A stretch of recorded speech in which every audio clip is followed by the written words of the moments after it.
ఈరోజు మన బైన్సపట్నంలో ఉన్నటువంటి ఆర్టీసీ డిపో దగ్గర బీఆర్ఎస్ పార్టీ కార్యకర్తలు ఈ విధంగా అక్కడ ఏదైతే గత 3 రోజుల నుంచి నిర్వహిక సమ్మెను నిర్వహిస్తున్నారో మన బస్సు కండక్టర్లు కావచ్చు డ్రైవర్లు వాళ్ళకు మద్దతు పలుకుతూ ఈరోజు బీఆర్ఎస్ నాయకులు ప్రభుత్వం పైన వ్యతిరేకతో ఈ నినాదాలను ఇస్తూ ఇక్కడ వెంబడే ప్రభుత్వము గత 3 రోజుల నుంచి పట్టించుకోకపోవడం సిగ్గుచెట్టు. అదేవిధంగా వాళ్ళ యొక్క డిమాండ్లను వెంబడే అమలుపరిచి గత 3 రోజుల నుంచి ప్రయాణికులు ఇబ్బంది పడుతున్నారు కాబట్టి ఆ విషయాన్ని దృష్టిలో పెట్టుకోవాలని అక్కడ మన బీఆర్ఎస్ సమన్వయ నాయకుడు విలాస్ గాదేవార్ గారు సూచించడం జరిగింది.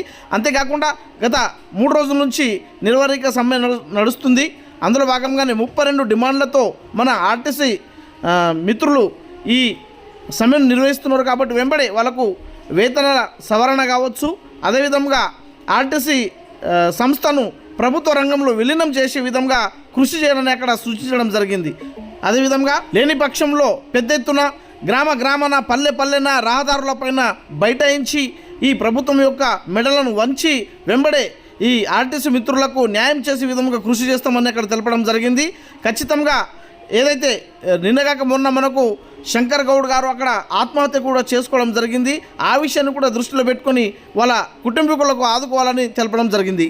ఏదైతే గత 3 రోజులుగా సమ్మె చేయడం,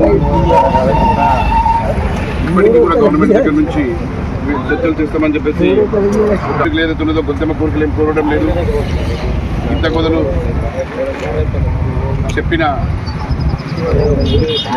దానిపైనే అవి నెరవేర్చాలని కోరుతున్నాను.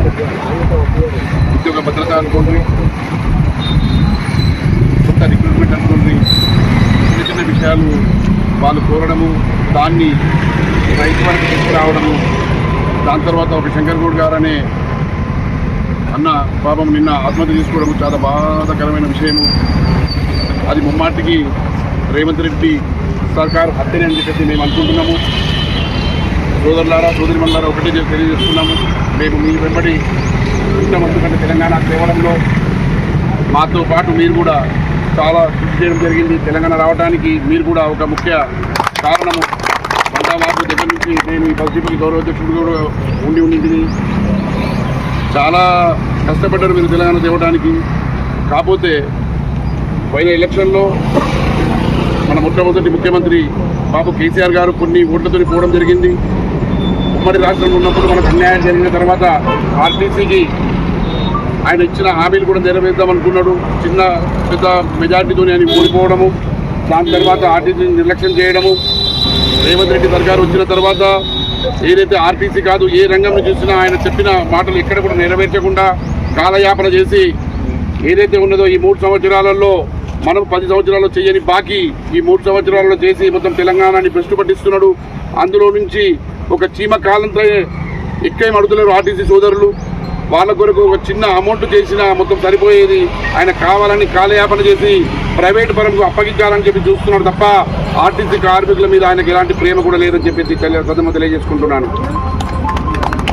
ఆయన ఈరోజు చర్చలలో ఏదైతే ఉన్నదో నెరవేర్చకపోతే మీరు ఏ సమ్మె చేసినా ఎక్కడ పోయినా మేము మీ వెంబడి ఉండడానికి సిద్ధంగా ఉన్నామని చెప్పేసి పార్టీ హైకమాండ్ ఆదేశాలు నిన్న ఏదైతే ఉన్నదో ఆర్టీసీ కార్మికులకు సాంఘీభావం తెలిపి వాళ్ళకి మనం సపోర్ట్ చేయాలని చెప్పేసి మనం ఓన్లీ బైన్సానే కాదు మొత్తం తెలంగాణ వైడ్ ఏదైతే ఉన్నదో తెలంగాణ పరంగా ఆర్టీసీ కార్మికులకు ఉండడానికి టీఆర్ఎస్ పార్టీ ఇప్పుడు కూడా సిద్ధంగా ఉండదని చెప్పేసి ఈ సందర్భంగా తెలియజేస్తూ మీరు అధైర్యపడకుండా మీరు మీ ఎప్పటికీ కోరిక నెరవేర్చే వరకు ఈ అంకుట దీక్షతో మీరు ఉండాలి.